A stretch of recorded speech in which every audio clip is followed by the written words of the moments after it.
আমার আল্লাহ ইমানদারকে ডেকে বলেছে তোমাদের উপর রোজা ফরজ করা হয়েছে, তোমাদের পূর্ববর্তী যারা ছিল তাদের উপর রোজা ফরজ করা হয়েছিল। আল্লাহ গো কেন গো কেন গো, যেন তোমরা আল্লাহ ওয়ালা হতে পারো, আল্লাহর দিদার প্রাপ্ত বান্দাদের অন্তর্ভুক্ত হতে পারো। বলে হুজুর এই রমজান মাস 12টা মাসের মধ্যে, কিসের মধ্যে? 12টা মাসের মধ্যে একটা মাস হলো রোজার মাস, আর বাকি 11 মাস কি আমরা আল্লাহ ওয়ালা হতে পারি না? পারি রে। তবে ওইটার মধ্যে সন্দেহ আছে, রমজান মাসের মধ্যে কোনো সন্দেহ নাই। বলে হুজুর কেন কেন সন্দেহ নাই? এটার কারণ আছে বন্ধু। ইদা যা রমাদান ও ফতিহাত, যখন রমজান আগমন করে আবু আবুল জান্নাহ, জান্নাতের দরজাগুলো খুলে দেওয়া হয়। অগল্লিকাত আবওয়াবুন নার, জাহান্নামের দরজাগুলো বন্ধ করে দেওয়া হয়। সুফিদাতিশ শায়াতিন, শয়তানকে বন্দী করা হয়। কারণ মুসলমানের ইমানদারদের সবচেয়ে বড় শত্রু হলো শয়তান। আপনাদেরকে বলি, আমার আল্লাহ কোরআনে বলেছেন ইন্না শাইতানা লাকুম আদুউন ফাত্তাখিযুহু আদুওয়া। আল্লাহ বলেছেন Satan is the eternal enemy of the believers. ইমানদারদের প্রকাশ্য শত্রু হলো শয়তান, তাকে দুশমন বলে গণ্য করতে হবে। কিন্তু সচ্চা ইমানদার যারা, সচ্চা মুমিন যারা, সচ্চা আল্লাহওয়ালা যারা, সচ্চা নবীওয়ালা যারা, সচ্চা বন্ধু ওলিওয়ালা আলেমওয়ালা যারা, তাদের জন্য আমার আল্লাহ ওয়াজ করেছে ভেরি সুইট। বন্ধু আমার কাছে মনে হয় এত চমৎকার মেসেজ, এটা একটা গুড নিউজ। আমার আল্লাহ বলেছেন ইন্না কাইদা শাইতানি কানা দাঈফা। আমার আল্লাহ বলেছেন Satan deception is very weak. ইমানদার মুত্তাকিদের জন্য শয়তানের ধোঁকা একেবারে দুর্বল। জোরে জোরে বলুন সুবহানাল্লাহ। তার এক্সাম্পল হলো আজকে আপনারা তো জানেন না, আপনারা আজকে যোদ্ধা, আপনারা আজকে বীর নবীর সেনা। বলে হুজুর কেন এখন আপনার লাঠি নিয়ে পিস্তল নিয়ে যুদ্ধ করতে হবে না? এখন যুদ্ধ হলো শুধুমাত্র যুদ্ধ। আজকে আপনারা যারা ফার্স্ট টাইম থেকে জান্নাতের বাগানে, আপনারা যারা জান্নাতের বাগানে, আপনারা সবাই বন্ধু বিজয়ী। কারণ আপনারা শয়তানকে হারিয়েছেন। শয়তান চায় না বান্দা ভালো কাজ করুক। আর যারা এখনো পর্যন্ত আসতে পারেনি, তাদের মতো হতভাগা কপাল পরার কেউ হতে পারে না।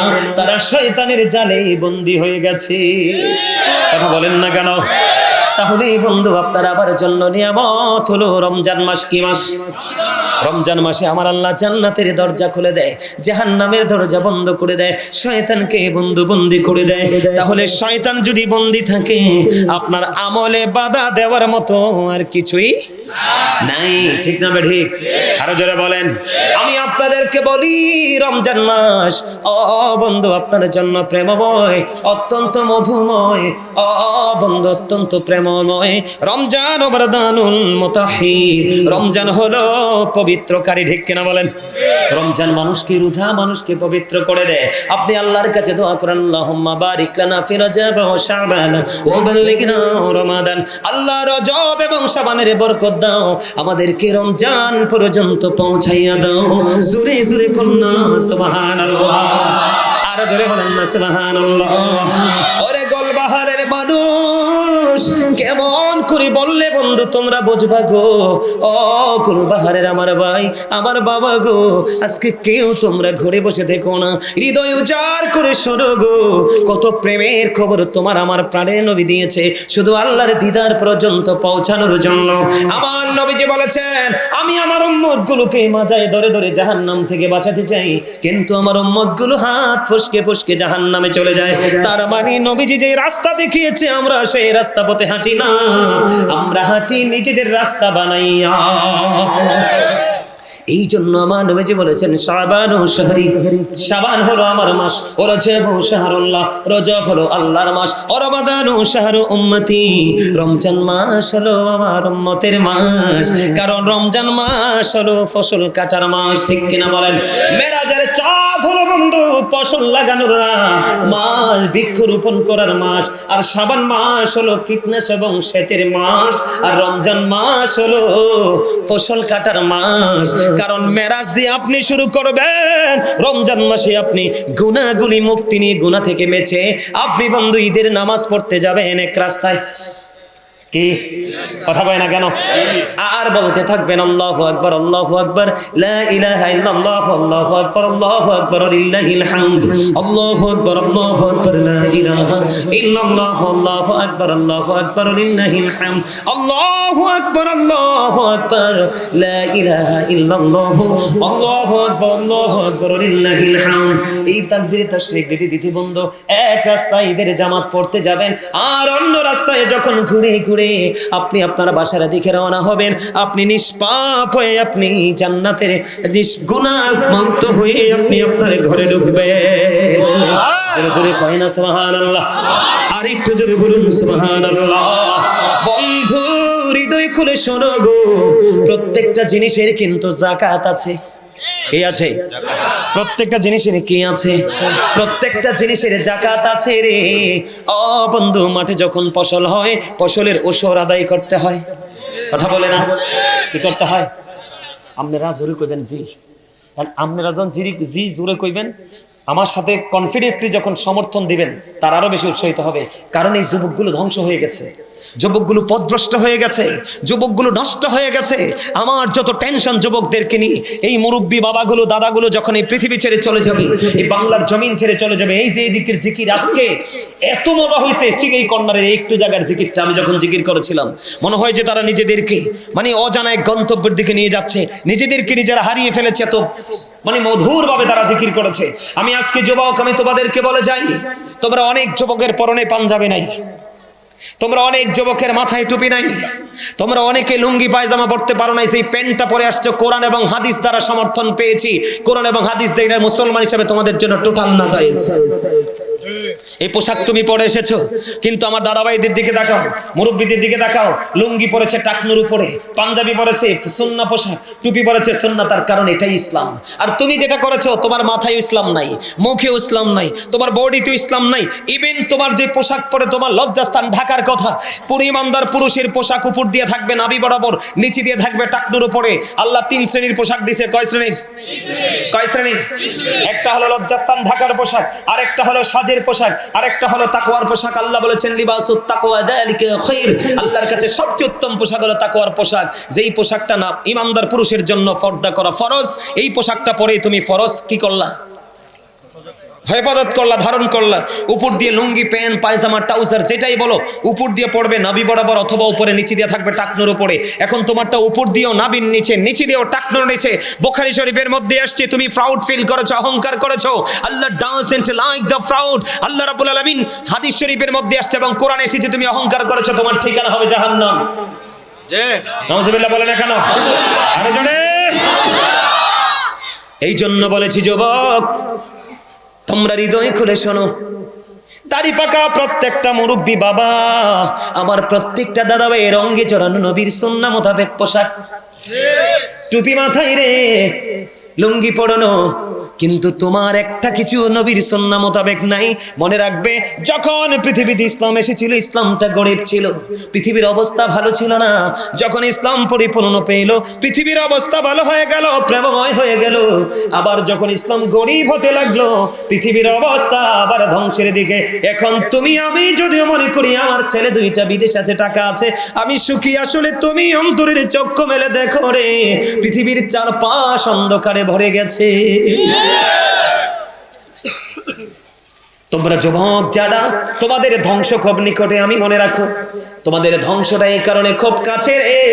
এই মোবাইলের মাধ্যমে তোমরা কন্টিনিউ সকাল থেকে বিকাল, মাথা থেকে পা পর্যন্ত ইহুদিদেরকে লালন করছো, ইহুদিদেরকে ধারণ করেছো।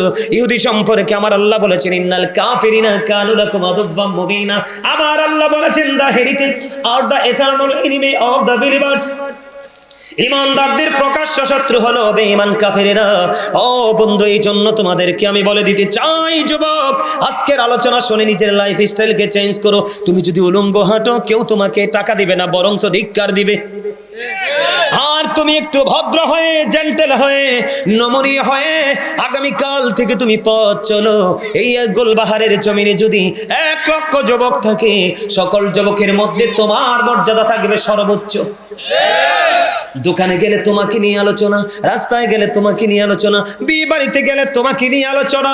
বিশেষ করে তোমার জন্য যখন কোনো বিয়ের প্রস্তাব আসবে, এক বাক্যে বলবে ওই ছেলের হাতে মেয়েটা দিয়ে দেন, চিরসুখী হবে, কারণ অত্যন্ত চরিত্রবান ছেলে। কথা বলে না কেন? এই জন্য বলছি রে যুবক, ও যুবক, মাঠে যখন ফসল হয় এটা রসর আদায় করতে হয়। তোমার ঘরে নগদ অর্থ আছে, সোনা গয়না আছে, ব্যবসার মধ্যে ইনভেস্ট করেছো, ও বন্ধু নিসাব পরিমাণ হলে তোমাকে যাকাত দিতে হবে।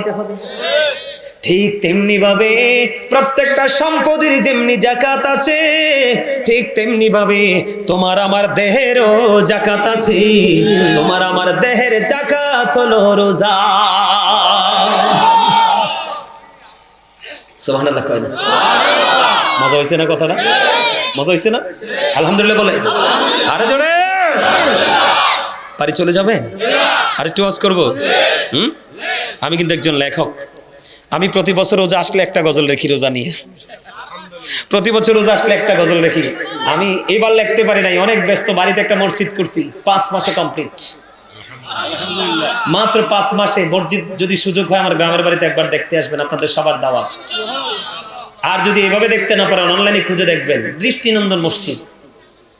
একবার দেখলে মানুষ আবার দেখতে আসে। মহিলা পর্যন্ত আমার মসজিদ সেলফি তুলতে আসে। এত অত্যাধুনিক, এত ডিজাইনেবল ভাবে করেছি। আমার ছোট্ট একটা ভাই শুধু মসজিদটাকে সাজানোর জন্য, সে বাহির থেকে শুধু মসজিদের কাজ করার জন্য সে বাহির থেকে টিকিট নিয়ে চলে আসছে। মসজিদের কাজ কমপ্লিট, আবার বাড়ি চলে গেছে।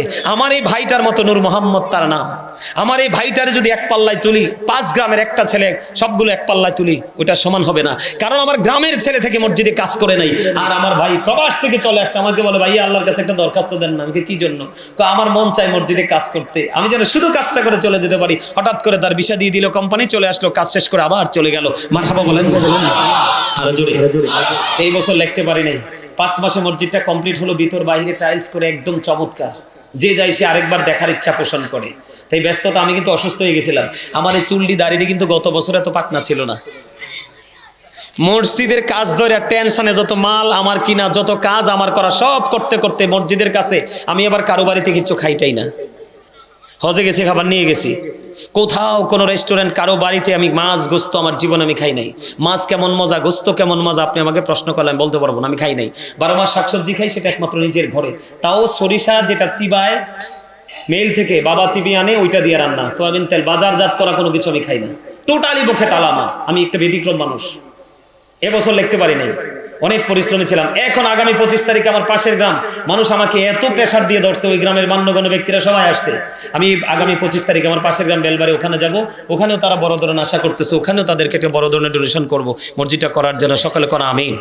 বিভিন্ন ফেরেশানিতে করতে পারি নাই, তবে আমার যে লেখা গজলগুলো, যেহেতু রমজান নিয়ে বলছি, আপনারা সবাই সম্মতি দিলে গাইব। কিন্তু গজল গাইলে তো হাদিয়া লাগবে। কে কে হাদিয়া আছে সবার কাছে? হাদিয়া লাগবে কিন্তু।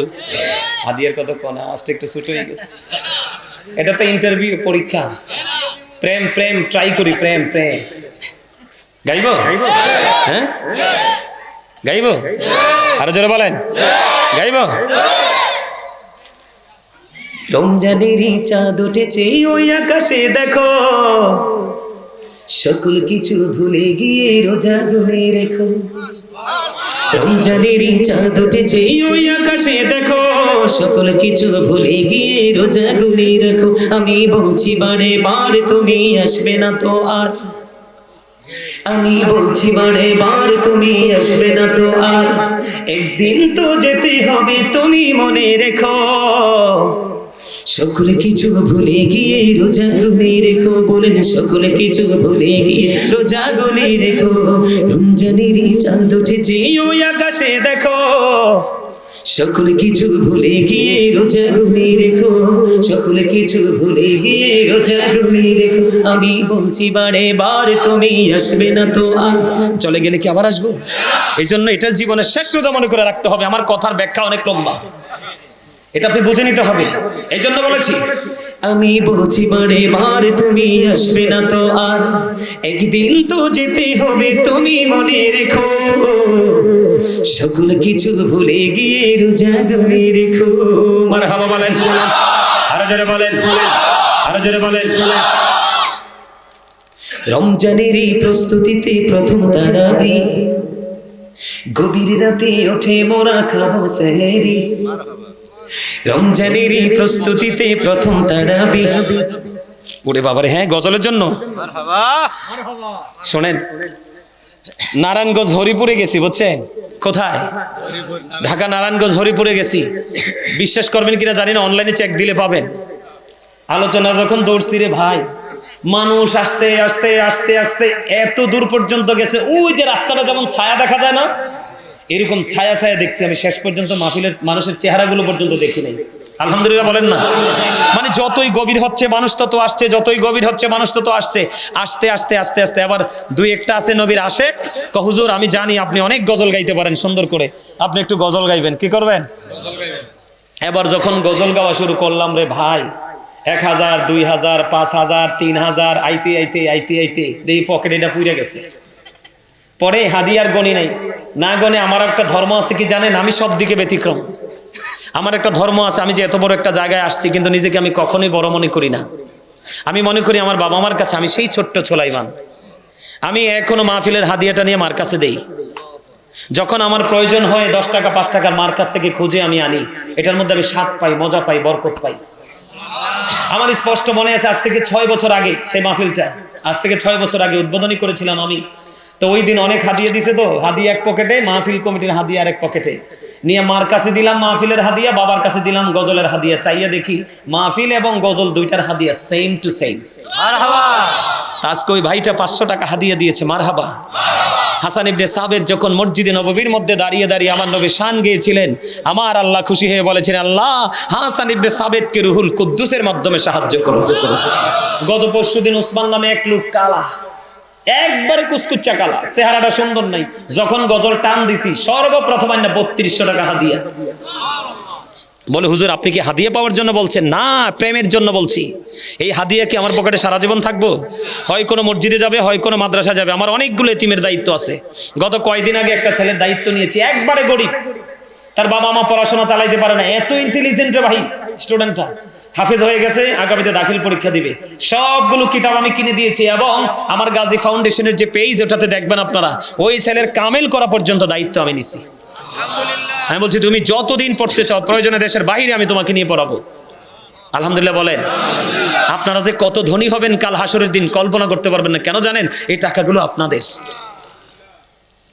আপনারা যে কত ধনী হবেন কল্পনা করতে পারবেন না কাল হাসরের দিন, কারণ এই টাকাগুলো আপনাদের। আল্লাহ শুধু আমাকে বেনিফিশিয়ারি করবেন, আপনাদেরকেও করবে।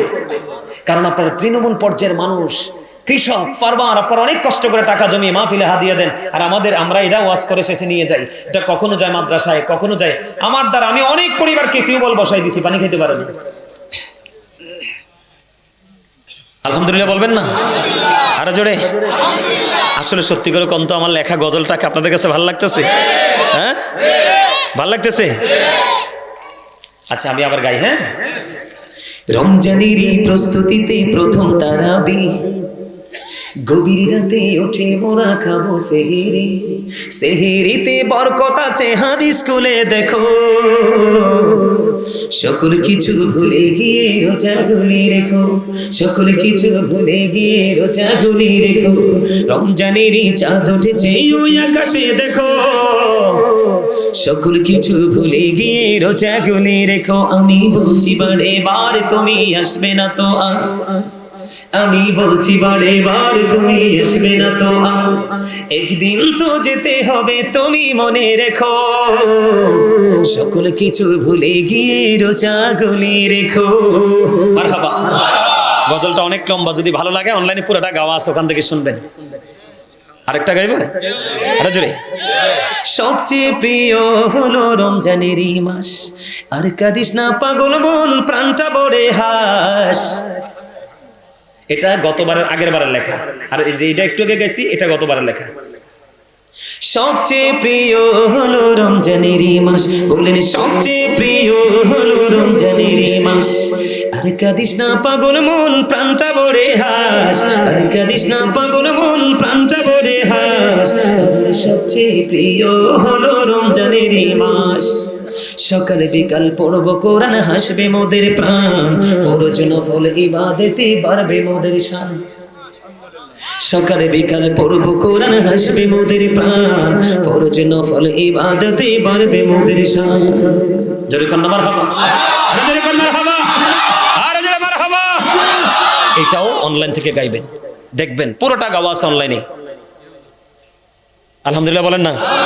আরো জোরে, আরো জোরে। ভাল লাগছে না গজলটা? আরো জোরে মারহাবা। আরে দেখছেন নি, হাদিয়া নাই, 50 টাকা নিয়ে আইছে, এটা প্রেম। আরেকজন আনছে, মাশাআল্লাহ, মারহাবা গন। আরে দে দে সব হাসরের মাঠে পাইবি বেটা। আলহামদুলিল্লাহ গন, আরো জোরে। আরেকটা গাইবো একটু। সব সুখীরি সে রাজে সুখ, রমজানেরই মাস, গোমরা হয়ে থাকিস না মন, প্রাণে ভরিয়া হাস, প্রাণে ভরিয়া হাস। আবার কি গো পাবে তুমি, আবার কি গো পাবো আমি, বেঁচে তোমার দেখা এবার কাছে পেয়ে পূর্ণ হল মনের আশা গো, হল মনের আশা। পানে ভরিয়া হাসবে রে মুমিন, প্রাণে ভরিয়া হাসবে রে মুমিন, ফেলবে রে নিঃশ্বাস। মারহাবা করুন, আরে মারহাবা। এই গজলটা পুরোটা গাওয়া আছে, আপনারা শুনবেন। অনেকদিন গাই না তো, চর্চা নাই, ওয়াজ করতে করতে জান শেষ, জীবন শেষ। বেশি বেশি করে এগুলো অনলাইন থেকে শুনবেন এবং এগুলো শিখবেন, শিখলে দেখবেন অনেক কিছু পাবেন। আলহামদুলিল্লাহ বলেন। আরে জোরে। মাগো চাচা 200 টাকা হাতিয়ে দিছে, মারহাবা। আমি আমার ওয়াজটা করবো একটু, কারণ আমার অনেক আলোচনা বাকি আছে। রাত তো অনেক হয়ে গেছে, ওয়াজ কি শেষ করে দিব নাকি চলবে? আপনাদের কোনো সমস্যা আছে নি? সমস্যা আছে? তাহলে আমারও কোনো সমস্যা নাই। আরো যেরকম আলহামদুলিল্লাহ বলেন না? বন্ধুরে আমার, আপনি মাঠের ফসল তুলেছেন, গাছে ফল ধরেছে, যা কিছু আছে আপনার ঘরে, সোনা গয়না আছে। আরেকটা না, তুই চাইলে আমি 1 ডজন গামো, আমি একজন লেখক, আমার এই সিনায় গজলের অভাব নাই। আমার স্বাস্থ্য ভাইটা আবার 500 টাকা হাতিয়ে নিয়েছি, মারহাবা করুন। বন্ধুরে আমার, আপনারা হৃদয় খুলে শুনবেন। এখন এই তারার গজলের হাদিয়া দেওয়ার নমুনা দেখে আরেকটা কথা মনে হয়েছে, বুঝছেন? কর্ণফুলী নদীর তীরে, বুঝছেন, এটার মধ্যে ঢুকাইছেও পুলিশে, প্যান্ডেলের পিছন দিয়ে বের করছে পুলিশে, ঢুকতে পারি না, এত মানুষ, গাড়ি ঢুকার কোনো সুযোগে নাই। আপনারা অনলাইনে দেখবেন, আমি যখন গজল টান দিছি, এমন ভাবে মুরব্বীরা হাদিয়া নিয়ে আসা শুরু করছে। এই ওয়াজটা আছে অনলাইনে, আমি এটা দেখলো এখনো হাসি। তো গজলের হাদিয়া নিতে নিতে আমি দেখছি আমার শোল লইরা যাইতেছে। তখন এক পর্যায়ে বলছি, দাদা চাচা, আপনারা যদি হাদিয়া দেন আমার একটু পরে দিয়েন। আমার কি দিয়েন? একটু পরে দিয়েন, আমি গজলটা একটু ভালো করে গাইতে দেন। আলহামদুলিল্লাহ বলেন। আসলে কি জানেন, এই যে 50 টাকা 100 টাকা, টাকাটা কিন্তু এই যুগে বেশি কিছু না। এই টাকাটা আপনারা কিভাবে পাবেন? প্রেমে পড়ে দিছেন না? কি দিছেন? প্রেমে পড়ে দিছেন। আপনি গরুর বাচ্চা কিনেন না? গরুর বাচ্চাটা পালতে পালতে একদিন বড় হয়, মা হয়ে বাচ্চা দেয়, ওই বাচ্চাটা মা হয়ে আবার বাচ্চা দেয়। এরকম করতে করতে কি গৃহপালিত পশুর যে ঘরটা পুরোপুরি হয়ে যায় না?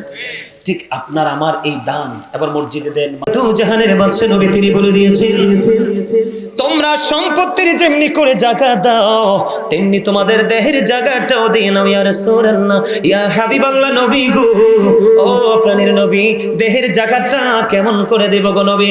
আমার নবী যে একটা ডাক দিয়ে বললেন, দেহের জাকাত এমন করে দিবি রে, ওই দেহের জাকাত হলো পরিপূর্ণ রোজা রাখা। এখন পরিপূর্ণ রোজা বলতে কি বোঝায় বন্ধু?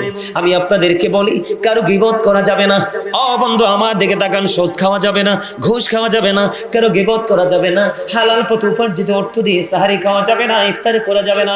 এমনি করে করে বন্ধু, কোরআন হাদিসে যে কাজগুলো নিষিদ্ধ, এই কাজগুলো আপনি বর্জন করে যখন রোজা রাখবেন, রোজা মানে কি জানেননি বন্ধুরে আমার? ওই সূর্যাস্ত যাওয়া পর্যন্ত, সূর্যোদয়ের আগে আপনি কি খাবেন? সাহারি খাবেন, ঠিক কিনা বলেন? সূর্যোদয়ের আপনি আগে সাহারি খাবেন। ওই যে আমাদের বাংলাদেশের রুলস অনুযায়ী সূর্য যখন অস্ত যাবে, সূর্য যখন বাংলাদেশের আকাশ থেকে নিজের আপন গন্তব্যে হারিয়ে যাবে, ও তখন আপনি ইফতারি করবেন। এই গ্যাপের মধ্যে আপনি কোনো খাবার খেতে পারবেন না, এবং এই সময়ের মধ্যে আপনি কোনো যৌন চাহিদা মেটাতে পারবেন না, শারীরিক কোনো ফিজিক্যালি মেলামেশা করতে পারবেন না। ও বন্ধু, ওই দুইটা ত্যাগ করাই হলো রোজা। আর রোজাকে রোজার মতো করে পরিপূর্ণ করে আপনি আল্লাহর কাছে পৌঁছাইতে চাইলে আপনি অঙ্গীবদ্ধ করা ছেড়ে দিতে হবে। যেমন আপনাকে কেমন ধৈর্যশীল হতে হবে, আমার দিকে তাকান। আপনি একজন আপনাকে বকা দিচ্ছে, কি দিচ্ছে? আপনাকে একজন বকা দিচ্ছে, আপনি প্র্যাকটিক্যালি শুনতে পেয়েছেন, আপনাকে একজন বকা দিচ্ছে। আপনার কাজ হবে শুধু আপনি উত্তর দিয়ে দিবেন, আমি তোমাকে পাল্টা বকা দিব না। আপনি পাল্টা তাকে বকা দিবেন না, আপনি শুধু বলবেন আমি রোজাদার।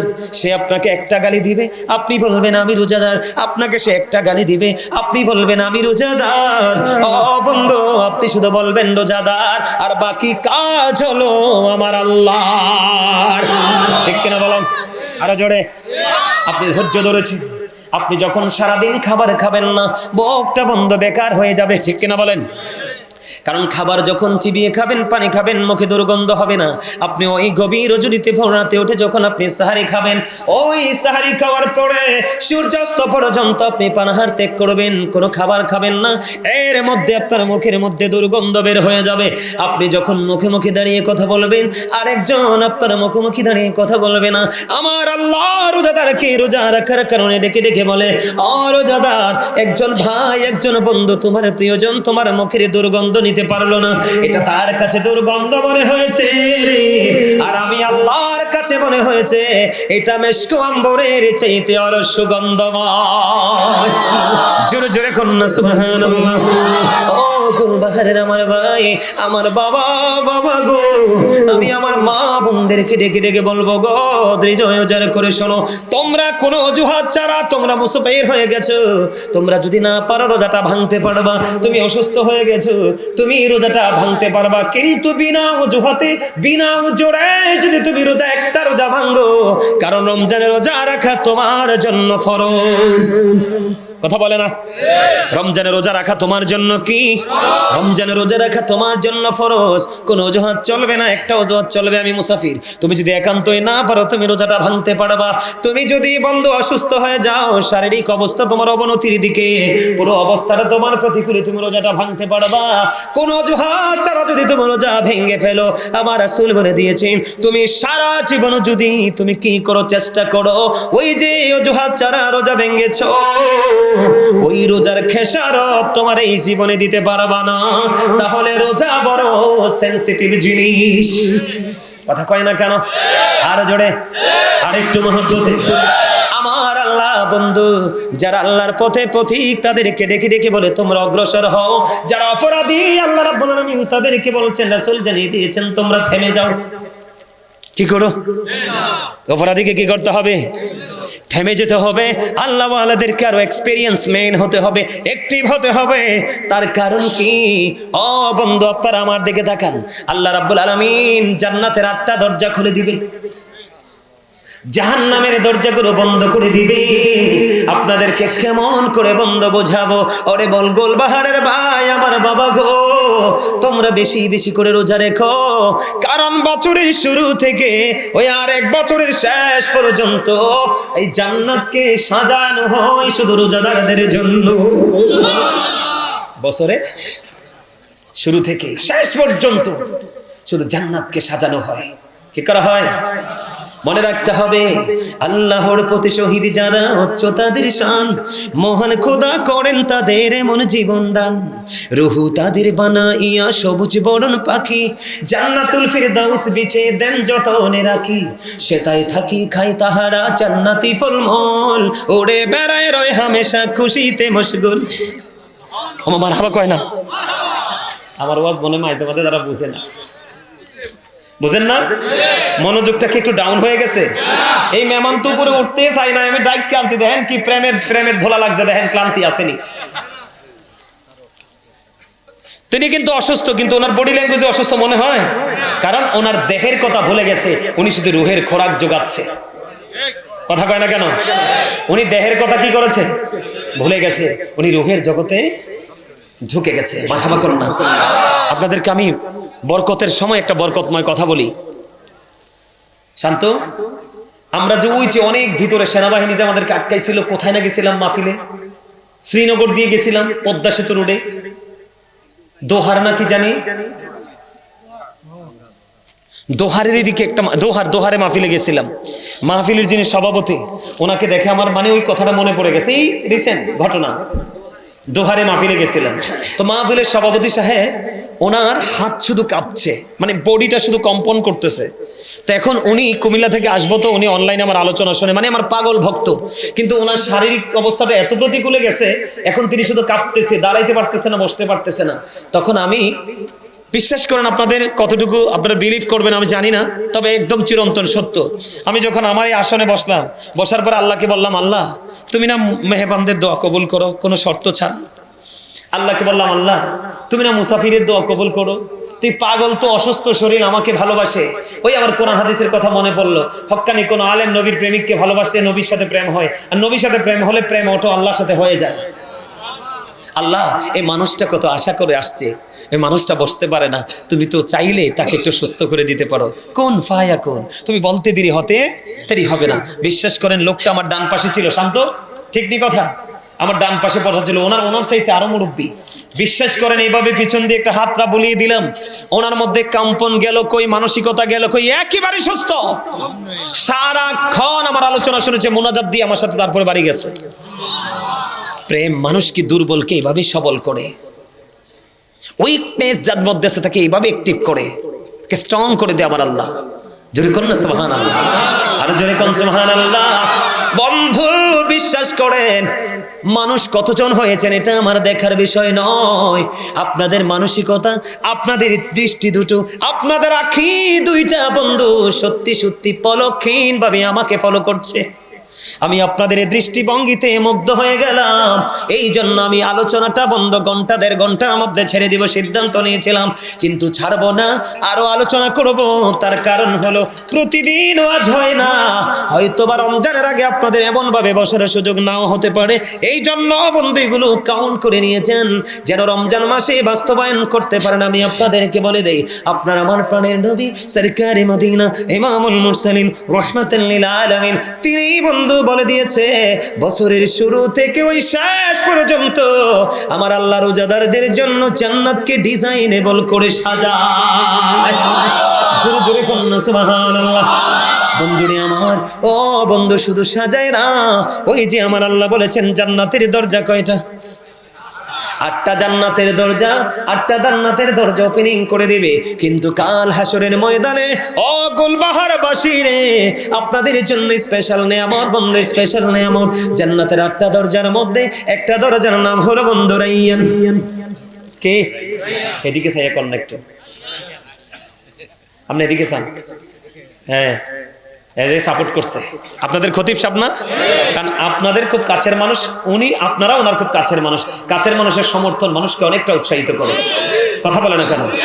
এই জন্য ওনার সাথে একটু মজা করে বলছি ওইদিকে তাকানোর জন্য। আপনারা রাগ হয়েছেন? আমার নবীজি বলেছি, ও গুলবাহার বাসী রে, হৃদয় খুলে শোনো, আমি আমার মা বোনদেরকে বলবো। এই জন্য আমার বড় মেয়েটার নাম বড় মহাব্বত করে রেখেছি উম্মে হাবিবা রাইয়ান। আমার যখন প্রথম মেয়ে হলো, ও বন্ধু, আমার বাচ্চাটার নাম রেখেছি রাইয়ান। এই শব্দটা আমাকে অত্যন্ত প্রেমময় করেছে, এই শব্দটা আমাকে মুগ্ধ করেছে, এই শব্দটা আমার হৃদয়টাকে ওলট পালট করে দিয়েছে। বন্ধু, এত ভয়ঙ্কর, এত চ্যালেঞ্জিং একটা মুহূর্ত, ওই কাল হাসরের ময়দান, ওই হাসরের ময়দানে যুবক তোমরা আবার, আমি আজকে অনুরোধ করে বলে যাই, তোমরা প্রাণ ভরে আবার রোজাটা রাখবা। কোনো বন্ধুদের সাথে তাল মেলায়ও না। তুমি তোমার কবরে যাবে, প্রাণ উজাড় করে রোজা রাখবে। তার কারণ হলো, আমার রাসূল জানিয়ে দিয়েছে, তোমরা যদি দুনিয়ার বুকে প্রাণ উজাড় করে সুন্দর করে রোজা রাখতে পারো, এই রোজা যদি আমার আল্লাহ যদি কবুল করে নেয়, তাহলে তোমার জন্য স্পেশাল গিফট হলো ওই রায়্যান নামক জান্নাতের গেট। কাল হাসরের ময়দানে আল্লাহ খুলে দিবে, ওই প্রকৃত রোজাদাররা জান্নাতে ওই রায়্যান নামক গেট দিয়ে বন্ধ জান্নাতে প্রবেশ করবে। রোজাদারদের ঢোকা শেষ হয়ে যাবে রে, ওই বন্ধ সাথে সাথে রায়্যান নামক জান্নাতের গেট বন্ধ হয়ে যাবে। তাহলে রোজা যেমন স্পেশাল, রোজাদাররাও তেমন স্পেশাল। খুশি তো সবাই? দুই হাত তুলে দেখান কে কে খুশি। একবারে সোজা করে, একবারে সোজা করে। ইয়া রাসূলুল্লাহ, আলহামদুলিল্লাহ বলেন আরো জোরে। হাতটা তুলতে কষ্ট হয়েছে? আরো জোরে কোন। আমার তো আজকে ওয়াজ ছাড়তে ইচ্ছা করতেছে না, অনেক অনেক ভালো লাগতেছে। আলহামদুলিল্লাহ বলেন। কালকে দুইটা প্রোগ্রাম করছি, ফার্স্ট প্রোগ্রামেও সেম, সেকেন্ড প্রোগ্রামে 1 থেকে 1.5 ঘন্টার মধ্যে শেষ করে ফেলবো। আর সেই ওয়াজ শেষ হয়েছে ফোনে 3টায়, আরে ফোনে 3 ঘন্টায় আলোচনা। মানুষের মধ্যে বিরক্তি নাই, ঘড়ি চাইয়া দিই, টাইম তো চলে গেছে পার হইয়া। আল্লাহর এই সময় কিভাবে চলে গেল। আলহামদুলিল্লাহ বলেন আরো জোরে, আরেকটু মহব্বতে। তাহলে জান্নাতে এই নিয়ামত আমাদের দরকার আছে না নাই? আমরা নিয়ামত চাই কি চাই না? আরো জোরে বলে, আরেকটু মহব্বতে। বন্ধুরে আমার আরো নিয়ামত আছে আপনাদের জন্য। রমজান মাস আপনার আমার জন্য এত বড় নিয়ামত বয়ে এনেছে বন্ধু। কেমন করে বুঝাইলে হৃদয় ঢুকবে, কেমন করে বললে বন্ধু তোমার হৃদয় প্রশান্তি আসবে, কেমন করে বললে তুমি ওই রমজান মাসে আমলটা করার জন্য ইচ্ছা পোষণ করবে, আমার জানা নাই। তবে সর্বোচ্চটা দিয়ে বন্ধু চেষ্টা করতেছি আমি তোমাদেরকে বলি, রমজান মাস তো বড় একটা নিয়ামতের মাস। তুমি যদি রমজান মাসে নরমাল একটা আমল করো, কি করো? নরমাল, একেবারে নরমাল ছোট্ট একটা আমল যদি তুমি করো, নবীজি বলেছে, ও নবীর পাগলা তোমরা হৃদয়ে খুলে শোনো, আমার নবীজি বলছেন তুমি রমজান মাসে যদি তুমি ছোট্ট একটা আমল করো, তাহলে তোমার ওই ছোট্ট আমলটা এমন ভাবে আমার আল্লাহ কবুল করে নেবে। ওই ছোট্ট আমল তুমি করলে আমার আল্লাহ তোমার এই আমলটাকে ফরজে রূপান্তরিত করে আমল নামায় ঢুকায়া দিবে। তার মানে আমরা ছোট্ট একটা আমল করেছি, আমার রাসূল বলেছে তুমি যেন একটা ফরজ আমল করলা। কি করলা? আমার রাসূল বলেছে তুমি যদি রমজান মাসে একটা ফরজ আমল করো, কয়টা? তুমি যদি রমজান মাসে একটা ফরজ আমল করো গো, তাহলে তুমি যেন 70টা ফরজ আমল করলা। আর জোরে কই না সুবহানাল্লাহ। তার মানে एग्जांपल আপনাদেরকে আমি দেই, যেমন এক ওয়াক্তের নামাজের মধ্যে ফরজ আছে না নাই? যেমন আপনি एग्जांपल ফজরের নামাজের ফরজ পড়লেন, কি করলেন? নামাজ আমাদের উপর ফরজ না? আপনি এক ওয়াক্ত নামাজ ফজর পড়লেন, তার মানে আপনার আমল নামায় ঢুকলো 70 ওয়াক্ত ফরজের সওয়াব। আর জোরে কয় না সুবহানাল্লাহ। কিন্তু যদি আপনি নমনীয় হয়ে যান, আপনি যদি সফট হয়ে যান, আপনি যদি আদবের সাথে যদি আমল করেন, নরমালি বন্ধু আপনি যদি একটা আমল করেন, তাহলে একটাই 10 গুণ বাড়ায়া দেয় আমার আল্লাহ। শুধু আখিরি নবীর উম্মতের জন্য। কিসের জন্য? আখিরি নবীর উম্মতের জন্য। আপনি যদি একটা আমল করেন, আমার আল্লাহ আপনাকে 10 গুণ বাড়ায়া দিবে, কারণ তিনি আমার নবী, শুধু আমাদের নবী নয়, তিনি নবীদেরও নবী, ইমামুল মুরসালিন। বন্ধুরে আমার, আপনার আমলটা আমার আল্লাহর কাছে বেশি পছন্দ হয়ে গেল, আমার আল্লাহর কাছে বেশি ভালো লাগলো। আমার আল্লাহ বলে, হাবিব আপনি জানিয়ে দেন ওই গাজী সুলাইমান আল কাদরি আমার পাগলটা আজকে গুলবাহারের জমিনে চলে গেল, ওই পাগলটা জানিয়ে দিল আপনার আমলটা 1 থেকে 10, 10 থেকে 70, 70 থেকে 700 গুণ পর্যন্ত বাড়িয়ে দিবে। আর জোরে সুবহানাল্লাহ, আরেকটু মহব্বতে। তাহলে আপনি যদি একটা মিলাদ পড়েন 700 মিলাদের সওয়াব, একটা কোরআন তেলাওয়াত করেন, ও বন্ধু একটা কোরআন তেলাওয়াত করেন, তাহলে আপনার একটা কোরআনে খতম যদি পড়েন 700 কোরআন খতমের সওয়াব। জোরে জোরে কন্যা সুবহানাল্লাহ। তাহলে এই রমজানকে হাতছাড়া করা যায়নি, আমরা যাব করবনি। এখন আপনারা তারাবি কয় রাকাত পড়েন? সবাই কি 20 রাকাতের পক্ষে? 20 রাকাতের পক্ষে কে কে হাত তুলে দেখান। আল্লাহু আকবার, ইয়া রাসূলুল্লাহ। হাত নামান। সবাই 20 রাকাতের পক্ষে। আমি আপনাদেরকে একটা মেসেজ দেই ছোট্ট করে বন্ধু, আপনাদেরকে দেখে বলি, না দেখেও বলতে পারতাম।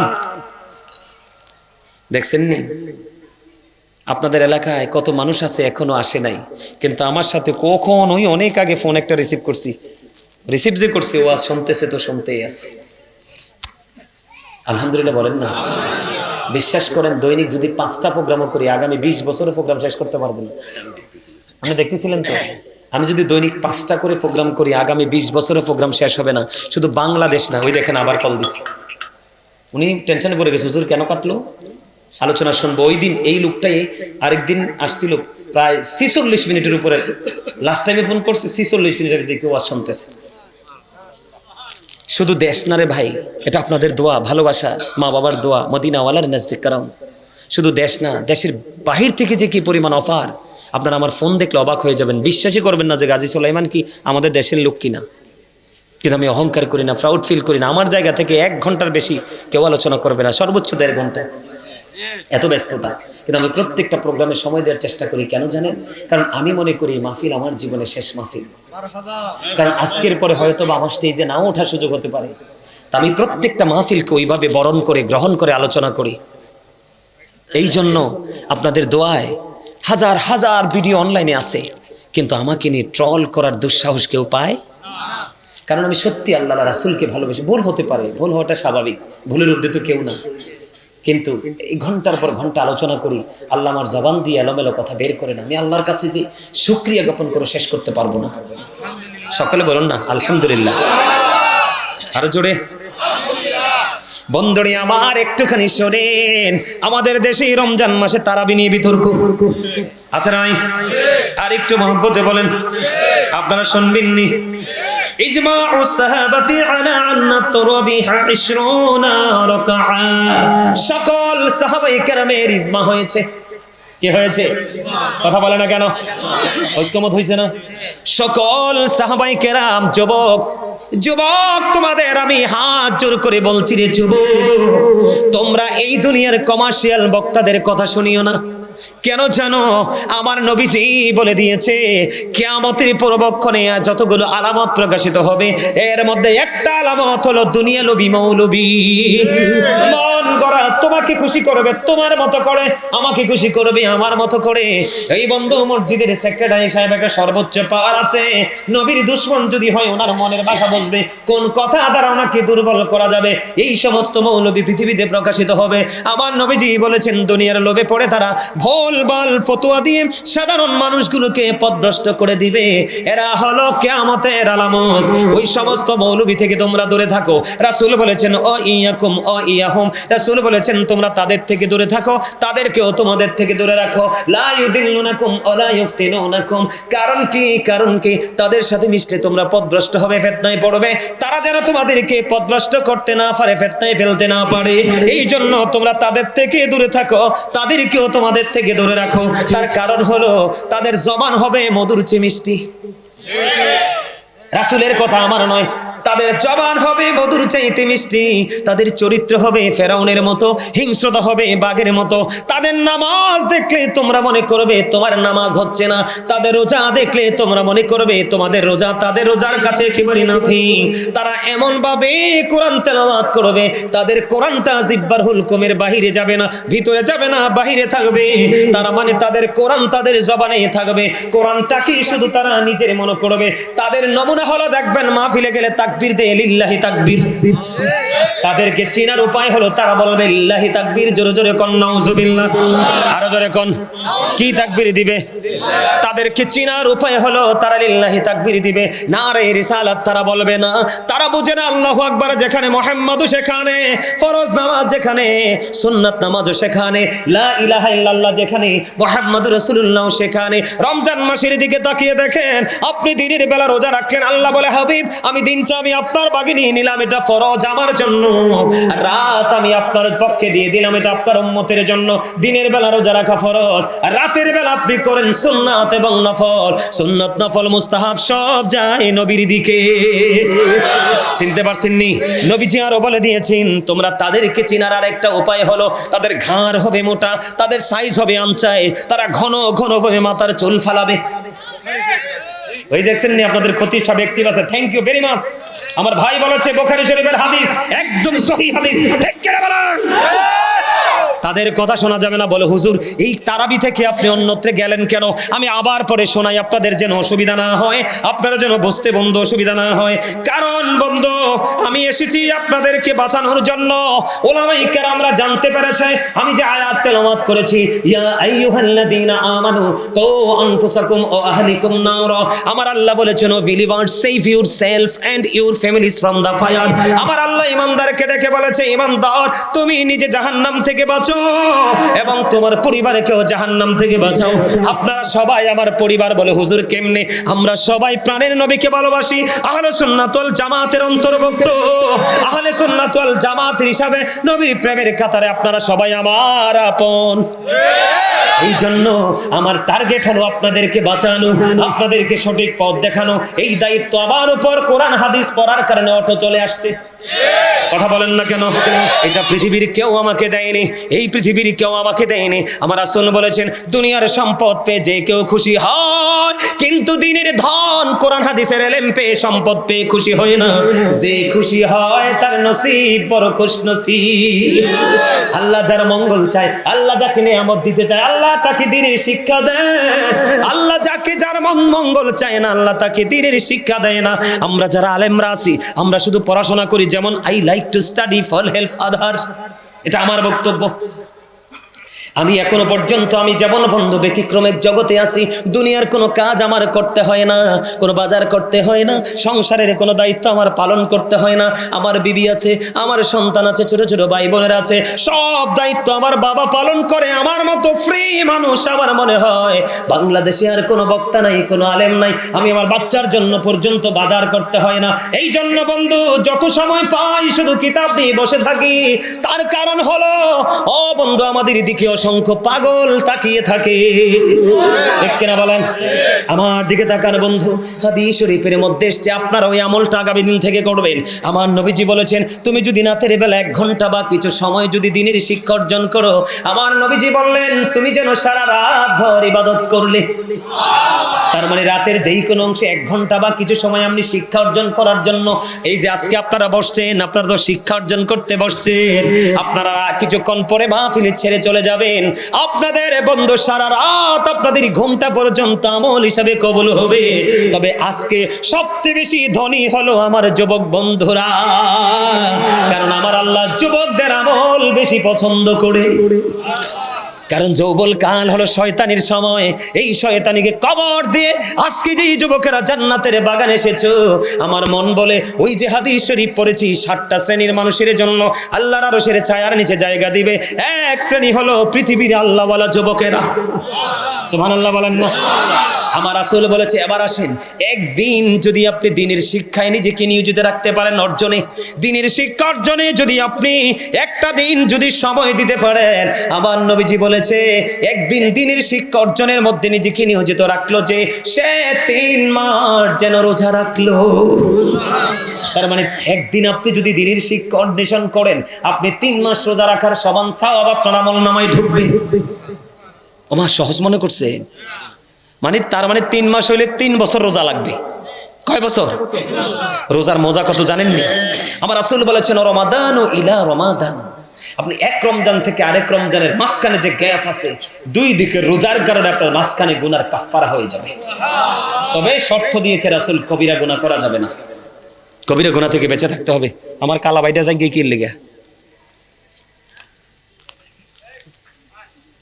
এর আগে যায়নি জিকান আমার কালা বাইটা রে। হ্যাঁ ঠিক আছে, আর হাসি বুঝতে পারছি সে মাহফিল ছেড়ে যায় না। আলহামদুলিল্লাহ কোন? এই কারণে বলছি এই যুগের মৌলবীরা ফিতনা দিবে, কারণ এদের সঠিক শিক্ষা থাকবে না। দাদা ভাই ঠিক নিও, ওই খতিব সাহেব ঠিক আছে কোন? তারা সঠিক শিক্ষা থাকবে না, সঠিক কিতাব পড়ার নসিব হবে না।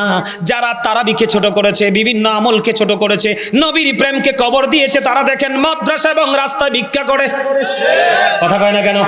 কিন্তু আহলে সুন্নাত ওয়াল জামাতের মসজিদ মাদ্রাসা স্টুডেন্টরা কখনোই রাস্তায় দাঁড়ায় দাঁড়ায় ভিক্ষা করে না, কারণ এই শিক্ষা আমার নবীর নাই। কথা কয় না কেন? আরো জোরে বলেন না, আর একটু মহব্বতে। বন্ধুরে আমার, আপনার আমার প্রাণের নবী তিনি কি বলেছেন? আমার আপনার প্রাণের নবী অত্যন্ত চমৎকার ভাবে আপনাকে আমাকে স্ট্রংলি তিনি বলে দিয়েছেন। আমরা হৃদয় উজাড় করে শুনবো আপনার আমার প্রাণের নবী কি বলেছে। দেখেন সাহাবায়ে কেরাম, আমার নবীজি বলেছেন ইসমাউ সাহাবাতি আলা নাতরবিহা 20 রাকাআ। আমার রাসূল বলে দিয়েছেন সাহাবায়ে কেরাম, সমস্ত সাহাবায়ে কেরাম ঐক্যমত হয়েছে তারাবি নামাজ 20 রাকাত। তাহলে আপনি সলিমউদ্দিনের ফোলা কলিমউদ্দিন তারাবিকে 8 রাকাত বলার অধিকার কে দিয়েছে? কথা কন না কেন? এরা মুনাফিক। চাচা গরম, তাদের সাথে এমনি ধমকেশ্বরীতে কথা বলতে হবে, তাদের সাথে প্রেম নাই। রাসূল বলছে তোমরা তাদের থেকে দূরে থাকো, তাদেরকেও তোমাদের থেকে দূরে রাখো, কারণ তারা তোমাদের কাছে আসার জন্য মিষ্টি আচরণ করবে না। ওই যে বলছে তাদের আচরণ অত্যন্ত মিষ্টি। একবারে দেখবেন ফেক হয়ে যাবে, আপনার ফ্যাটটার মধ্যে ঢুকে আপনার ইমানটা সবটা বের করে ফেলবে। কথা বলে কেন? তাহলে তারাবি নামাজ কত রাকাত? সকল সাহাবায়ে কেরাম ঐক্যমত হয়েছে, তাদের ইজমা হয়েছে। কত রাকাত? আপনারা 20 রাকাত পড়বেন তো সবাই? আমরা আমার মতো কাঠমোল্লা গাজী সুলাইমান আপনার জীবনে না থাকলে সমস্যা নাই, কিন্তু আমার রাসূলকে হারাইলে আপনার দুনিয়াও নাই আখিরাতও নাই। নবীর কথা মানা মানেই তো রাসূলকে ভালোবাসা, নবীর কথাকে মূল্যায়ন করাই তো রাসূলকে ভালোবাসা, ঠিক কিনা বলেন? তারাবি নামাজ কয় রাকাত? 20 রাকাত। তবে তারাবি নামাজটা জামাতে পড়তে হবে শর্ত নয়, আপনি একাকিও পড়তে পারবেন। আমার নবী বন্ধু নির্দিষ্ট নয় 2 থেকে 3 দিন তারাবি জামাতে পড়ে আর পড়েনি। তার কারণ হলো নবী যদি তারাবি নামাজটা কন্টিনিউ জামাতে পড়ে তাহলে উম্মতের জন্য জামাতটা বাধ্যতামূলক হয়ে, কথা কয় না? জামাত ছাড়া নবীজি পড়েছেন কি ছাড়া? তা আপনারাও জামাতে পড়লে ভালো, এটার আর খোয়া যাবে না, বাদ যাবে না, ঠিক না বলেন? তবে আমাদের দেশে একটা মজা আছে, খতম তারাবি হয়, হাফেজ যদি বালা হয় তো কোরআন তেলাওয়াত করতে থাকছে, শুনতে তো মজাই লাগে, ঠিক কিনা বলেন? হাফেজ কোরআন শরীফ যখন কোরআন তেলাওয়াত করবে আরাম করে শুনবেন, কারণ যিনি পড়ে ওনার 1000 সওয়াব, যিনি শুনে তার 2000। সুবহানাল্লাহ কয় না কেন? আর রমজানে তো ব্যতিক্রমী, আরো জোরে বলেন না। তাহলে কি করতে হবে? রমজান রোজা 20 রাকাত পড়তে হবে। সকল সাহাবায়ে কেরাম ঐক্যমত হয়েছে 20 রাকাত তারাবি। এখন সাহাবীদের মর্যাদা কেমন একটু বোঝার দরকার আছে না নাই? আমার রাসূল বন্ধু তিনি বলে দিয়েছেন ক্বালা মান সাব্বা নাবিয়া ফাকতুলুহু ওয়া মান সাব্বা সাহাবী ফাদরিবুহু। নবীকে যারা গালি দেয় তোমরা যদি নবীর প্রেমিক হও, নবীওয়ালা হও, তাকে হত্যা করে ফেলো। ওটা হাদিস শরীফ তো, আমার বানানো কথা না তো। নবীকে অপমান করলে, নবীর ইজ্জতের চাদর ধরে টান দিলে, নবীকে গালি দিলে, তুমি যদি নবীর প্রেমিক হও তাকে হত্যা করে ফেলো। ওমান সাব্বা সাহাবী ফাদরিবুহু, সাহাবায়ে কেরামকে যদি কেউ গালি দেয় তাদের ইজ্জতের চাদর দ্বারা টান দেয়। গুলবাহারের যুবক, ও আমার ভাই বাবারা, নবীজি বলেছে তাদেরকে প্রহার করো, তার মানে বান্দা পিটাও। ঠিক, তাহলে সাহাবীর দাম আছে না নাই? আরে জোরে কোন আছে না? নবীর অপমান কেমনে করে? নবীর যদি কয় আমার মতো তাইলে শেষ। নবীজি আজ থেকে 1500 বছর আগে বলেছেন ক্বালা আইয়ুকুম মিসলি, তোমরা কে আছো আমার মতো, ঠিক না? আমার নবীর মতো কেউ নাই। তাহলে তুমি যদি বলো নবী তো আমার মতোই, তাহলে তুমি গুস্তাখি করেছো, তোমাকে হত্যা করা উচিত। ঠিক, নবীর ইজ্জতের চাদর ধরে টান দাও, কুফরি করলে আর সে ইমানদার থাকে না, ঠিক না? ঠিক, আরো জোরে বলেন। মহাব্বত করে বলছি বন্ধু, হৃদয় উজাড় করে আপনাদেরকে শুনতে হবে।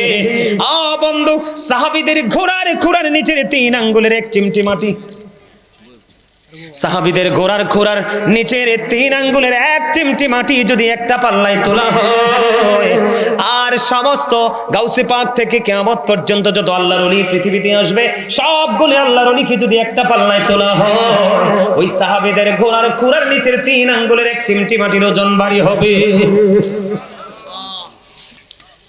সর্বশেষ একটা আলোচনা করব আজকে, কি একটা ওয়াজ করা দরকার, আপনারা শুনলে করব। গতকালকে আমি অনেক রাত্র হয়েছে বাসায় ঢুকছি, যে সভাপতি সাহেব অ্যাক্টিভ আছে দুনোটা, এটাও একটু ওইটাও একটিভ। এইরকম সেক্রেটারি সভাপতি হইলে মসজিদ কখনো নষ্ট হবে না।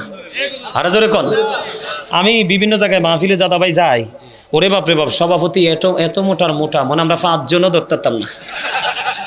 আসলে কোন মোটার কথা কইছি বুঝছেন নি? এত ভাব, মনে রাখবেন যার মধ্যে আছে ভাব তার মধ্যে আছে প্রকৃত প্রেমের অভাব। ওমা জিদি কয় না, প্রেমের অভাব মানে বুঝেন নাই, প্রকৃত ইসলাম নাই। যদি থাকতো শুধু প্রাউড ফিল করতো না, অহংকার করতো না। ঠিক না ঠিক? আপনাদের দুটোটাই সফট, আলহামদুলিল্লাহ বলেন। আমি শুধু জুম্মার দায়িত্ব ছাড়ছি সভাপতি সেক্রেটারি বেদফির কারণে। সুদের ওয়াজ করলে কানে কানে গুজরি না করলে হয় না, ভিসা দিয়ে বিডি বেড়া তোর কপাল চাই। আলহামদুলিল্লাহ করুন। আরে ভাই খতিব সাহেবকে বলতে দিবেন, আপনি মানবেন কি মানবেন না সেটা ডিসাইড করবেন আপনি। তাকে বলতে দিতে হবে। আজকে হয়তো ভালো লাগছে না, আগামী দিন ভালো লাগতেও তো পারে। কিন্তু কখনো কোনো ইমাম সাহেব খতিব সাহেবদের কণ্ঠ চেপে ধরা যাবে না, তাদের বাকরুদ্ধ করা যাবে না, তাদেরকে উন্মুক্ত করে দিতে বলতে থাকেন। কে যে হেদায়েত হবে সেটা মালিক জানে, কিন্তু বলতে হবে। ঠিক না ঠিক? বলতে লাগলে বলতে থাকবেন শুধু। আলহামদুলিল্লাহ বলেন। আমি কালকে প্রোগ্রাম শেষ করে যাচ্ছিলাম, আমি দেখি নাই, আমার সাথে যারা ছিল এবং আমার ড্রাইভার, আমাদের কুমিল্লা সিটি যখন আমি ক্রস করে ঢুকছিলাম, আমার বাসার যে গলি সেই গলি দিয়ে তখন একটা মোড় নিতে হয়, একটা টার্নিং নিতে হয়। টার্নিংয়ে দেখছে একটা মহিলা, একটা মহিলা সে মসজিদে নামাজ পড়ে বাসার দিকে যায় রাত্র প্রায় 2:30 থেকে 3টা। কয়টা? 2:30 থেকে। আপনারা হাদিস কোরআন জানার দরকার নেই, আপনারা বলেন একটা নারী কি রাস্তায় এত গভীর রাতে নিরাপদ? না, কখনোই না। সে কি মসজিদে এসে নামাজ পড়া তার জন্য ফরজ? ফরজ? আরে নারীদের উপর তো আমার আল্লাহ জুম্মার নামাজ, ঈদের নামাজ ফরজ করে নাই, জামাত ফরজ করে নাই। যেই জায়গাতে তাদের উপর নামাজটাই ফরজ করে নাই, তাহলে জামাত করার তো প্রশ্নই আসে না। কথা বলেন না ভুল বলছি? সাইয়্যিদুল আইয়াম, জুম্মার দিন শ্রেষ্ঠ দিন ফ্রাইডে, শুক্রবার, যেই দিনটা রোজার ঈদ কুরবানির ঈদের চাইতে উত্তম, সেই দিনই নারীদের জন্য নামাজ ফরজ না। তাহলে তারা কোন যুক্তিতে মসজিদে নামাজ পড়তে যায়? আমার কথা কি বুঝতে পারছেন? আপনারা দেখছেন কিনা জানেন, উত্তর দিকে গত বছর অনলাইনে দেখেছি একটা মহিলা ভোর রাতে সাহারি খেয়ে এসে এক ঘর থেকে আরেক ঘরে যাওয়ার সময় এক নিঝুম জায়গায় কয়েকটা ছেলে ধরে গভীর রাতে তাকে ধর্ষণ করেছে। নাউজুবিল্লাহ বলেন, আরে জোরে বলেন। আপনারা ঘেটে দেখবেন অনলাইনে, আমি ভিডিওটা ভালো করে দেখেছি। খবরটা এইভাবে আসছে, ওই বাড়ি থেকে অন্ধকারে চাপিয়ে ধরেছে, তার ইজ্জত লুটি নিয়েছে। আমার আল্লাহ বলে দিয়েছেন ওয়াকারনা ফি বুয়ুতিকুন্না ওয়ালা তাবাররাজনা তাবাররুজাল জাহিলিয়াতিল উলা। আল্লাহ নারীদেরকে বলছে ওই জাহিলি যুগের নারীদের মতো তোমরা তোমাদের রূপটা বেগানা পুরুষকে, তার মানে তোমরা পর্দা করো, ঘরে থাকো। যদি ঘর থেকে বের হও, ঘর নিয়ে বের হয়, তারপরও নারীদের একলা বের হওয়ার কোনো বিধান হয়। উপযুক্ত ছেলে থাকতে হবে, না হয় স্বামী থাকতে হবে, না হয় বাবা থাকতে হবে। একটা নারী তার সীমানা ছেড়ে কি করতে পারবে না? একাকী বিচরণ করতে পারবে না। আল্লাহ রাসূল বলেছে নারীরা হলো গোপনীয় জীব। নারীরা কি? গোপনীয় জীব। তোমরা গোপন জায়গায় থাকো। নারীরা যখন প্রকাশ্যে আসে তখন শয়তান তাদেরকে দেখলে উকি ঝুঁকি দেয়। এটা হাদিস শরীফ। উম্মে মাকতুমের পুত্র আব্দুল্লাহ নবীজির দরবারে আসতেছে, মাইমুনা সহ আমার নবীজির দরবারে উম্মে সালামা সহ ছিলেন। যখন খেয়াল করেন নারী দ্বারা কত সেনসিটিভ ভাবে থাকতে হবে। যখন উম্মে মাকতুমের পুত্র আব্দুল্লাহ নবীজির দরবারের দিকে আসতেছে, এবার আমার নবী উপস্থিত নারীদেরকে বললেন তোমরা এখান থেকে আত্মগোপন করা, উঠে চলে যাও। ইয়া রাসূলুল্লাহ, ইয়া হাবিবাল্লাহ, নবী গো, উম্মে মাকতুমের পুত্র আব্দুল্লাহ কি অন্ধ নয়? আমার নবীজি বললেন উম্মে মাকতুমের পুত্র অন্ধ, কিন্তু তোমরা তো অন্ধ না। হাদিস শরীফ। তার মানে কি? আপনি হয়তো বোরকা পরেছেন, চোখ দুটিতেও খোলা আছে। আপনি কি মসজিদে যখন যান আপনার কি হয় না? অন্য পুরুষের দিকে দৃষ্টি যায় না? তো নবীজি তো বলেছে আব্দুল্লাহ অন্ধ, আব্দুল্লাহ হয়তো তোমাকে দেখবে না, কিন্তু তুমি তো আব্দুল্লাহকে দেখবে। এজন্য রাসূল বলছে তুমি এখান থেকে কি হয়ে যাও, চলে যাও, আউট হয়ে যাও। এখন আপনাদেরকে বলছি হাত জোর করে যুবক, এখন অনেক মৌলবী বাড়াবে তোমাকে এত মিষ্টি। আমি আগে কথাগুলো বলেছি আর দ্বিতীয়বার রিপ্লাই করতে চাই না। তোমরা তোমাদের মা বোনদেরকে ঘর থেকে বের হতে দিবে না। তার কারণ বন্ধুরে আমার, হাদিস শরীফের মধ্যে এসেছে, আমার দিকে তাকান, আমার আলোচনায় আমি ঢুকি। যারা রমজান মাস আসলে দেখবেন ওই মৌলবীরা নারীদেরকে বন্ধ মসজিদে ডেকে ডেকে নিয়ে যাবে। কারণ এখানে লাখপতির বউ আছে, কোটিপতির বউ আছে, কোটিপতির মেয়ে আছে।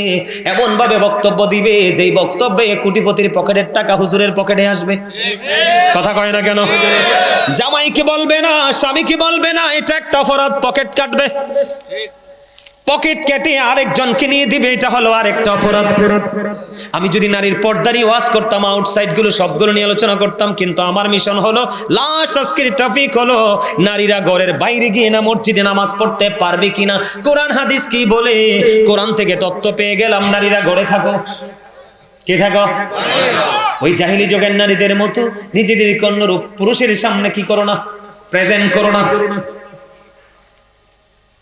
হাদিস শরীফের মধ্যে এসেছে, বন্ধু উম্মে হুমায়রা ডেকে বললেন, ইয়া রাসূলুল্লাহ, ইয়া হাবিবাল্লাহ, নবী গো, ও প্রাণের নবী, আমি আপনার পিছনে নামাজ পড়তে পছন্দ করি। খেয়াল করেন যুবক, তোমরা খেয়াল করো, ওই মুনাফিক মার্কা মৌলবীরা, ওই খবিসরা কোরআন হাদিস ভালো করে পড়তে জানে না, কারণ ভালো কিতাব কেনার সক্ষমতা তাদের নাই। এই জন্য তারা ধান্দায় আছে পৃথিবীর উপার্জন নিয়ে, ঠিক কিনা বলেন? এই জন্য তারা টার্গেট করে কলেজ ইউনিভার্সিটির স্টুডেন্টদেরকে, ইয়াং জেনারেশনকে তারা টার্গেট করে করে সমাজের মধ্যে হট্টগোল লাগাইয়া মসজিদ থেকে সঠিক আলেমকে বের করে। কথা কয় না কেন? সঠিক আলেমদেরকে বের করে সমাজের মধ্যে হট্টগোল লাগাইয়া একটা সিম্পেট করে বন্ধু আল্লাহ রাসূলের দুশমন মৌলবী ঢুকায়, আর তখনই সমাজটা গোমরা হয়। তার একটা এক্সাম্পল, বেশ কয়েকদিন আগে আমি বন্ধু একটা মাহফিলে গেলাম, সভাপতি সাহেব বাম পাশে সম্ভবত বসা ছিল, মনটা খুব খারাপ। আমি বারবার বলি সুবহানাল্লাহ বলেন, আলহামদুলিল্লাহ বলেন, কিন্তু মানুষগুলো সুবহানাল্লাহ বলে না, আলহামদুলিল্লাহ বলে না, দুরূদ পড়ে না। সভাপতি কানে কানে আমারে বলে, হুজুর, আমার জীবনে আমার এই মাঠে আপনার মতো আলোচক কোনোদিন আনতে পারিনি। আপনার কথাগুলো, আমি তো কোরআন হাদিস পড়িনি, আপনার কথাগুলো আমার কাছে এত প্রেমময় মধুময় মনে হয়েছে গো হুজুর। আমার সমাজের মানুষগুলোর কোনো দোষ নাই, ওই নবীর দুশমনেরা ভালো দলিল দিতে পারে না, কোরআন হাদিস থেকে আলোচনা করতে পারে না, ওরা বেদাত বলতে বলতে আমাদের পুরো সমাজকে নষ্ট করে দিয়েছে। এখন মানুষ কোনো আমল করতে ভয় পায়।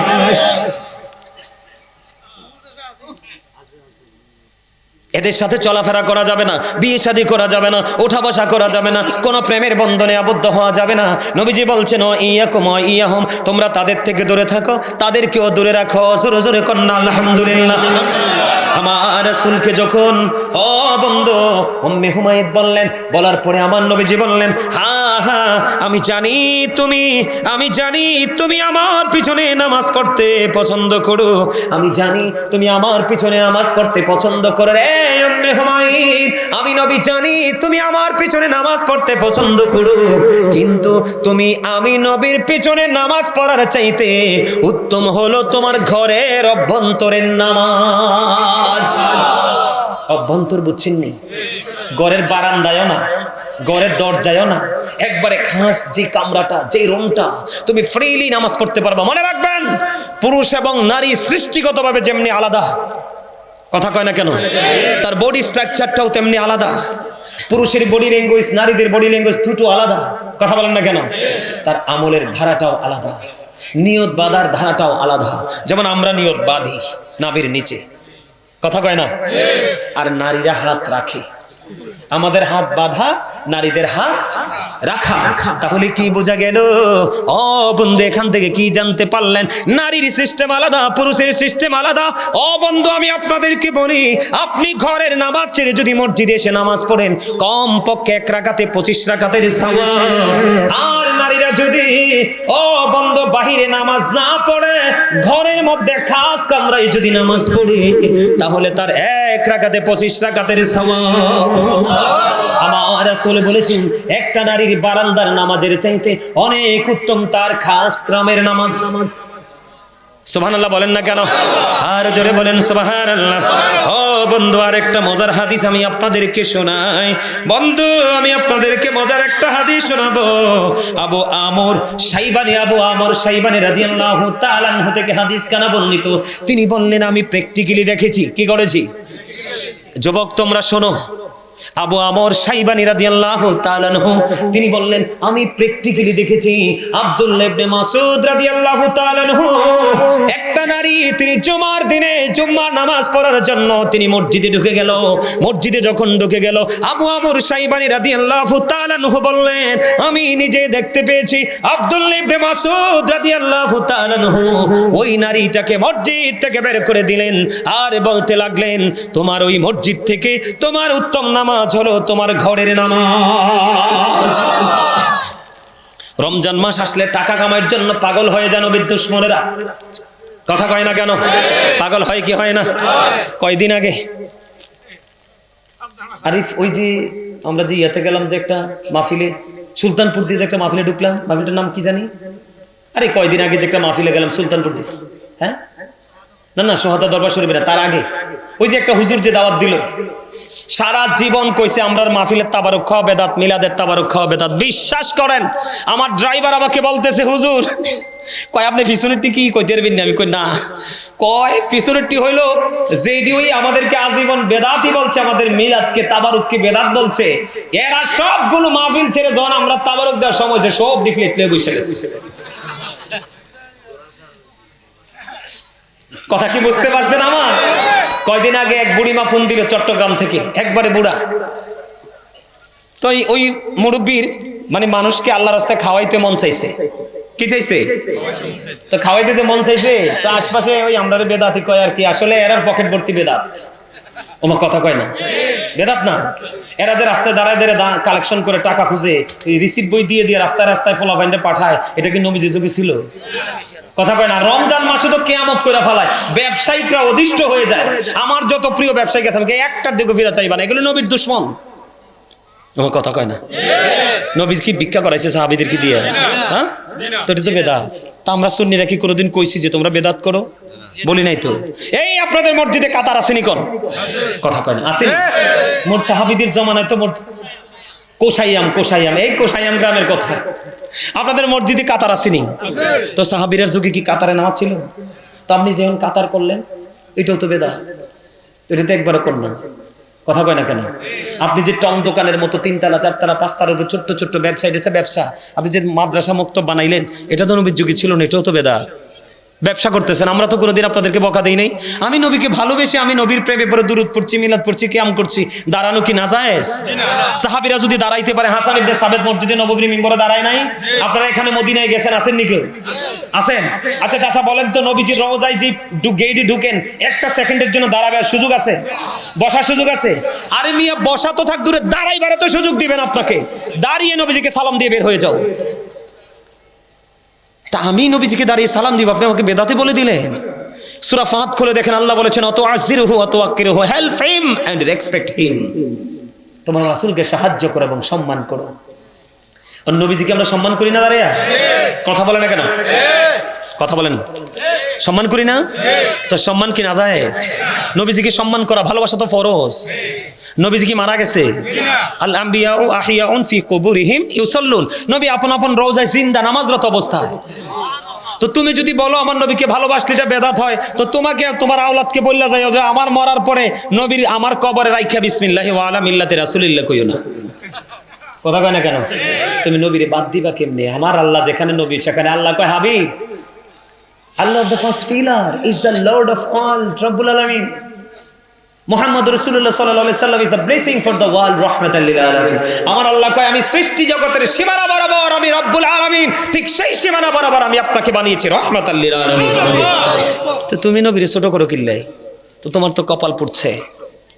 কথা কি বুঝতে পারছেন আমার কথা? মনে রাখবেন, আমি আপনাদের কাউকে মিন করে বলছি না, সত্যটা তুলে ধরছি। কারণ সত্য বললে কারো না কারো খারাপ লাগবে। কথা বলে না? কারণ আল হাক্কু মুররুন, হক কথা তো তিতা। কিন্তু আল্লাহ বলতেছে অকুলু কাউলান সাদীদা, তিতা হইলো সত্যটাই বলো, সে দ্য রাইট থিং। কেন সত্যটা কেন বলতে হবে? হযরত মুহাম্মদ সাল্লাল্লাহু আলাইহি সাল্লাম was born in Arab country. His father's name was Abdullah, his mother's name was Amina. His father died before he was born.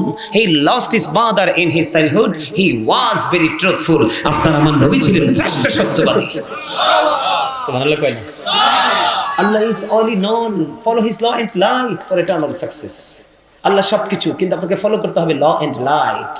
আল্লাহ এবং রাসূল, কোরআন এবং হাদিস, তারপরে আপনি পরিপূর্ণ সফলতা অর্জন করতে পারবেন। আপনাকে ফলো করতে হবে একটা মদিনাওয়ালা, আর যার অন্তরে মদিনাওয়ালা আছে আপনি সেই আলেমের সাথে প্রেম লাগান, অন্যথায় জীবনে নসিব খুলবে না। এটা আল্লাহ এবং আল্লাহ রাসূলের কথা।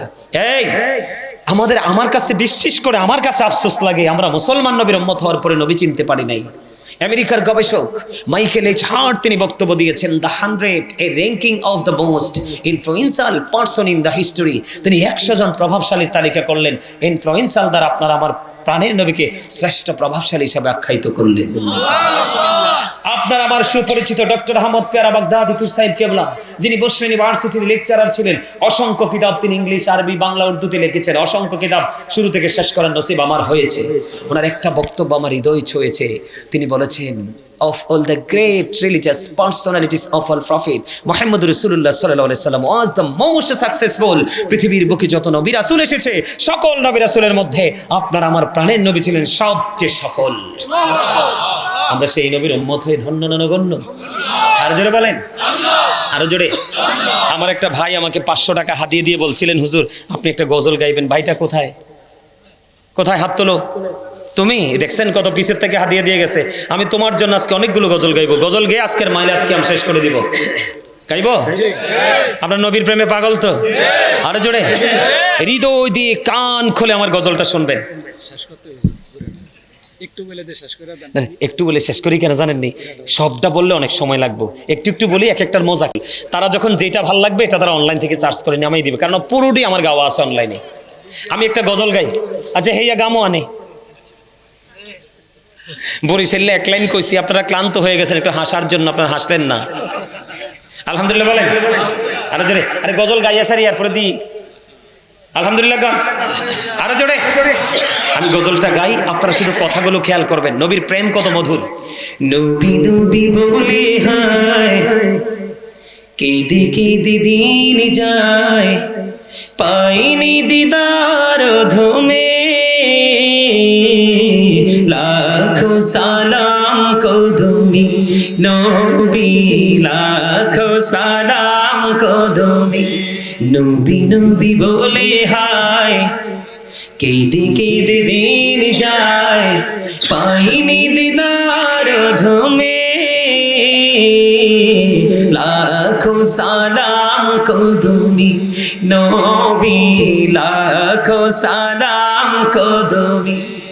সোনার মদিনায় লুকিয়ে আছো গো, দেখতে না পাই নয়নে, ও গো দেখতে না পাই নয়নে।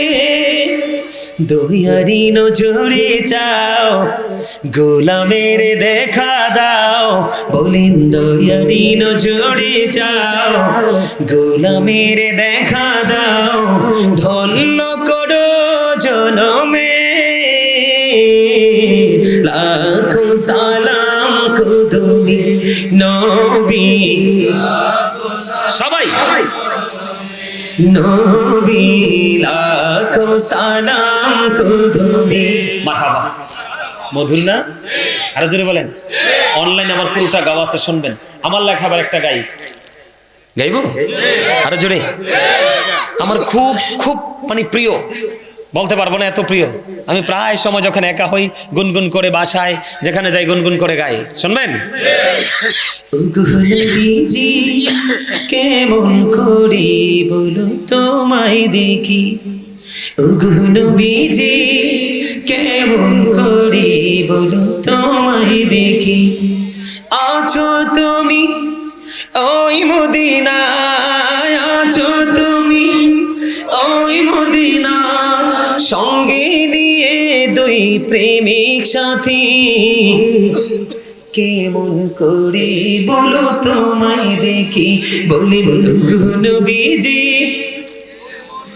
কেমন করে বলো তোমায় দেখি, দেখার আশা আমার মনে বসে রেখেছি আপন করে, বলেন দেখার আশা বসে রেখেছি আপন করে, পাই যদি গণ নবী তোমার দিদার, পাই যদি গো নবী তোমার দিদার, শীতল হবে মোর দুটি আঁখি, কেমন করে বলো তোমায় দেখি, বলেন গো নবীজি কেমন করে বলো তোমায় দেখি। মারহাবা। এটাও আমার লেখা, আমার সুর, এটাও পুরোটা গাওয়া আছে অনলাইনে। আরেকটা গজল আছে আমার লেখা, যেটা আমি লিখতে প্রায় 2:30-3টায় লিখেছিলাম। লিখতে লিখতে আমি কান্না করেছিলাম, লেখা শেষে দেখছি আমার 2 চোখ দিয়ে পানি। শুনবেন? আপনারা আমার সাথে সুর দেন না কেন? সুর দিবেন, অনেক ভালো লাগবে। যেই জায়গাটা আপনাদের কাছে খুব স্বাভাবিক ফ্রি মনে হবে, এটাই সবাই মিলে সুর দিবেন, দেখবেন জান্নাতের বাগানটা মুখরিত হয়ে যাবে। আমরা শেষ সময় নবীর প্রেমে আমাদেরকে উৎসর্গ করে আমরা আজকে জান্নাতের বাগান থেকে বিদায় নিতে চাই। কথা কয় না কেন? আরো জোরে বলেন, আরো জোরে। সূরা কদরের একটু বয়ান একটু করুন। সূরা চাচা আনতো আমার বিপদে ফেলেন না। আবার আরেকদিন দাওয়াত দিবেন, আপনারা মাহফিল করা লাগবে না, মসজিদে এসে ফ্রি ওয়াজ করে যাব। কথা দিলাম, হাদিয়া লাগবে না। কারণ আপনাদেরকে আমার এত পছন্দ হয়েছে, এত পছন্দ। কয়দিন আগে আল্লাহু আকবার, ইয়া রাসূলুল্লাহ, ইয়া গাউসিয়া, রোজাই হোক আর যে সময় হোক আপনারা বলবেন আমি আসবো, কথা দিলাম। কয়দিন আগে আমি আপনারা কাদের সাথে দেখা করে গেছিলাম না, এদিকে ওইদিকে একটা মাহফিলে, শাসন খোলা। মানুষগুলো এত দুষ্ট, এত প্রদবষ্ট, তাদেরকে নিয়ে আমি এখনো টেনশন করি। কিরে ভাই তুমি ছিল না? এত সুন্দর করে আলোচনা করছি, কিন্তু পাথরের মতো শক্ত মানুষগুলোকে আমি ঘর থেকে বের করতে পারি নাই। আমার মতো মানুষ ব্যর্থতার দায় নিয়ে গেছি, আমার মনে হয় না কে তাদেরকে ঘর থেকে বের করতে পারবে। কিন্তু আজকে আমি ভয়ে ভয়ে ছিলাম আপনাদের এখানে যে আসছি, সত্যি কথা। আমি আল্লাহ যদি ওই দিনের মতো হয় তাহলে আমি আলোচনা কিন্তু করব না, কিন্তু এসে দেখলাম পুরোই ব্যতিক্রম একটা দৃশ্য। আল্লাহ আপনাদের সবাইকে মদিনাওয়ালার প্রেমিক হিসাবে কবুল করুন।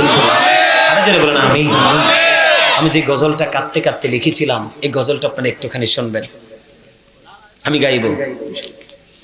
এই তো যে সুন্দর নূর নবীজি, নামটি মধুমাখা, তুমি ছাড়া শূন্য জীবন, আমি যে বড় একা। বলিন এই তো যে সুন্দর নূর নবীজি, নামটি মধুমাখা, তুমি ছাড়া শূন্য জীবন, আমি যে বড় একা। প্রেমিকি ছিলেন হাবশীর বিলাল, চেহারা তার কালো, হৃদয় জোড়ে ছিল গো রাসূল তোমার প্রেমের আলো।